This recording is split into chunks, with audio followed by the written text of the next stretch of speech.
Hi, welcome to Leaving Crazy Town with Finn and Sarah. Today, we're going to talk about Sarah's favorite topic, parenting. I would say this, before we get into the parenting thing, we want all those parents out there to remember that we know you're working hard, it's a tough job, and if you feel that you're not doing things that we're talk about or that you're doing things we talk about, don't go spiraling down into I'm a terrible parent and shameful or whatever. We know people want to be good parents. They're doing the best they can. Well, some people are doing the best they can, but don't use this video as a tool to abuse yourself about how you parent. Amen. Just take it, move forward, and do what you can with it. Yes. I mean, again, we've made all talking about parenting gets me crazy. She's activated. All right. Parenting is hard for me, was the hardest job in the world. It's really hard to do it well and be focused on your kids and validating their experience, because what happens with parenting is, and this line I will say a lot, parenting is about the parents. I know that sounds crazy, but parenting is really about our own activations. And the problem with being a parent is kids can activate us like no other human being on the planet. Our own issues can get constantly going. Okay. So I also want to point out that I have been a step parent. Yes. For about 4 or 5 years. Yep. To adults. Yes. That's not making it any easier. No. Because it's all about me. It's not about them. Right. And that's the other thing we're going to talk about is there are so many variables when it comes to parenting. Like we could be giving an example about a boundary, but if your child's 2 or your parent's 6, or your child's 6 or your child is 12 or 15, it may look different. So take all this stuff. Or 30. Or 30. Yeah, exactly. So take it all and just apply it to your life. We're going to be giving general concepts, general rules, but we're going to start with the basics. Okay. So today, what we were going to discuss is the importance of just listening to your child and validating their feeling. Okay, this may sound super, super basic, but one thing about being a parent and being codependent is we get uncomfortable when our kids are having feelings. Notice Sarah didn't say taking the feeling away, shutting the feeling down, or making it better for them. Yeah, or saying, have a chocolate brownie. We're not fixing. Smoke a joint, whatever. Yeah, it's not our job. Okay, I'm going to say this probably a number of times. Not our job to take away our kids' feelings. It's our job to witness, to listen, and to validate. Okay?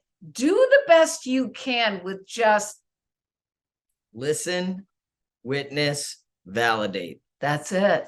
Okay? So I'm going to give you some examples because I've done this well at times.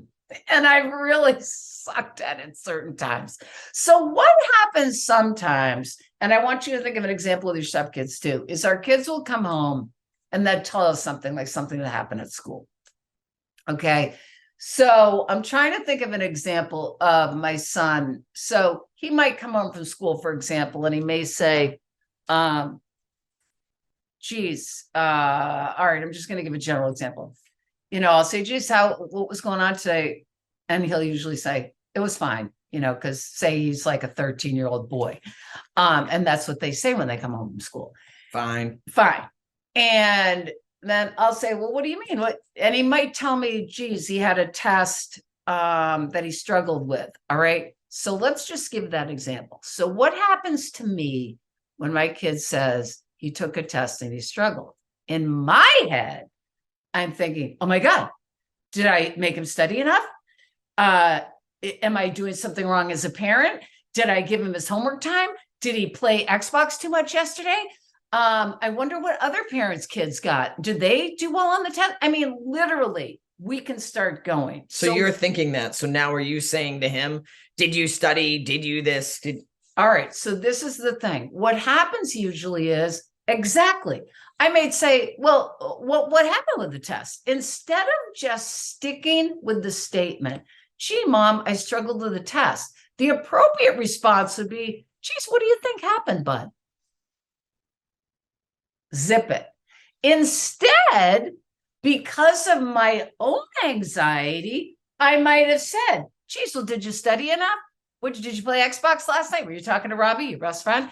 Were you guys on the phone? Like, just my anxiety about what my son is experiencing starts, and it becomes about, oh my God, I'm getting choked up. It becomes about me, not about my son. All right, so I want parents to sit back for a minute, and I want you to just think about this example. And think about a time when your kid comes to you and wants to tell you something, okay? And you immediately respond. And that's a sign, okay? So if we're talking about tools and tips that will help, just notice, did you immediately react or did you pause? Okay, that's a sign. And I was just telling Finn about this great book I bought when my son was an adolescent, and it's called I Would Listen to My Parents If They Just Shut Up. And a big part of that book was mistakes parents make very often is we impulsively react because of our own fear. So that's just a quick example of the appropriate response is just to listen and validate. Geez, bud, you might have had a tough day today. How could I be helpful? Rather than responding with my own anxiety. Right. And I know from my own life experience that if you let your child explain why they struggled, they've come to learn, like, oh, you know what, I did. They may say I didn't study enough, or I needed to study this particular thing. And the next time they go into a test, they're going to have felt empowered that they've realized what it was. Where if a parent says you didn't study, you played Xbox, now you've got the wall up, the rebellion, I'm not. So they're not even hearing you, and they're not feeling heard. Absolutely. So they're not going to change they're more likely to change their behavior next time when they're the ones who have come up with what the problem was. Absolutely. That's probably another video on parenting. But taking away and doing stuff for our kids in that way does not give them the experience of mastery over it. Right. You're absolutely right. I forgot, we need to focus on the fact feelings. That we're only responding the way we're responding because we're having a reaction to them, and it's about us. It's not about them. Yes. And parenting is about listening to your kids and validating their feelings, not taking them away. Period. At the end. Not that we can't discuss a solution with them, but let them have their feelings. I'm going to give you a quick example too. We're going to run out of time, but my son, when he was probably like 10 or 11, he wanted to get some Xbox game. Geez, Xbox is going to be a theme here. Okay. He wanted to get some Xbox game. And I said no. And I can't remember the whole situation. And my kid lost it. I'll never forget this. We were sitting in the living room and he got so angry at me. And you know that frustration of a boy or a girl, I'm sure too, when they can't get what they want? Like kids go through this. They want what they want. And this is another thing. I have to tolerate the feelings of discomfort around saying no to my kid. Okay, this will be episode probably 2, 3, 4, 5, 6, and 7. This is a huge part of parenting. So he starts getting enraged and kind of screaming and yelling, and not necessarily at me, but just having some kind of fit. And I say to him, I said, bud, I don't want to listen to this anymore. You need to go outside. If you're going to continue with this rage fest, I want you to go outside. And my kid went outside and started running around the house, like screaming. And I'm thinking to myself, oh my God, my neighbors think he's insane. But what I was doing was just letting him have his anger and not, taking it away. And you didn't yell out, just come in, you can have the damn Xbox before the neighbors see you. But then what happened is, and this is kind of going to maybe confuse people, is after a while, it felt a little self-indulgent. And it felt a little like, okay, this is now like some act. Like now he's just acting. So I literally walked outside. Okay, wrap it up. It's done now. Come inside. And he literally just came inside and went and did something else. So, I mean, I'm not saying that's an ideal situation. And again, kids getting angry, I think, scare us a lot. I've had many examples, especially if you're raising boys, letting them have their anger, but not letting them take it out on you or objects is key. And that'll be another episode. So what's going to be the tool for this week on parenting? Let your kids have their feelings. Yes. And more than that, listen, witness, and validate. Yes. And notice what's happening for you.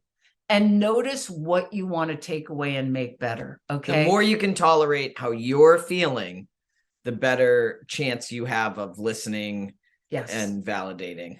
Yes. And remember this too, the minute you start trying to take it away and telling your kid what to do, that affects the relationship. And one thing I know for sure is when we pause and don't try to fix it, it helps the relationship between you and your child. All right, you guys, that's our first parenting video. Hopefully it doesn't suck, but we are going to try the parenting videos because I really am struggling about it to leave Crazy Town. Love you. Fasten your seatbelts, people.